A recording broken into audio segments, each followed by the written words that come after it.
Pakistan super league के draft में तमाम टीमों ने प्लाटिनियम कैटेगरी में खिलाड़ियों का इंतखाब कर लिया है।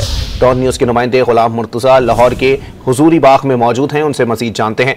गुलाम मुर्तज़ा, बताइएगा प्लाटिनियम कैटेगरी में कौन से बड़े नाम किस टीम का हिस्सा बने हैं?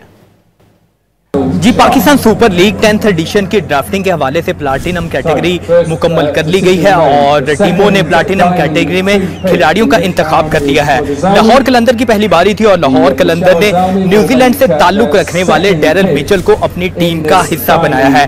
कराची किंग्स ने ऑस्ट्रेलवी बल्लेबाज डेविड वार्नर, एडम मिल्ली जिनका ताल्लुक न्यूजीलैंड से है और अब्बास अफरीदी को प्लाटिनम कैटेगरी में पिक किया है। इसी तरह कोयटा ग्लैडिएटर की बात करें तो न्यूजीलैंड के चैपमैन को प्लाटिनम कैटेगरी में उन्होंने मुंतखब किया है। फिल एलन जिनका ताल्लुक भी न्यूजीलैंड से है, उसको भी प्लाटिनम कैटेगरी में अपनी टीम का हिस्सा बनाया है और साथ ही फहीम अशरफ को भी प्लाटिनम कैटेगरी में मुंतखब किया है। पेशावर ज़ल्मी की बात करें तो कॉलर कैडमोर जो जिनका ताल्लुक इंग्लैंड से है, तो उनको कोयटा ग्लैडिएटर ने प्लाटिनम कैटेगरी में उसका इंतखाब किया, लेकिन पेशावर ज़ल्मी ने राइट टू मैच करके टॉम कॉलर कैडमोर को अपनी टीम का हिस्सा बनाया है प्लाटिनम कैटेगरी में।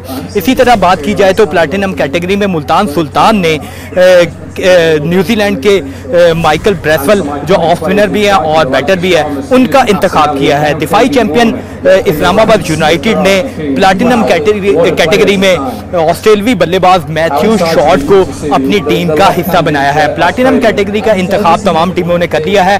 अब जो डायमंड कैटेगरी है उसका सिलसिला शुरू हो चुका है, उसमें इंतखाब किया जा रहा है खिलाड़ियों का।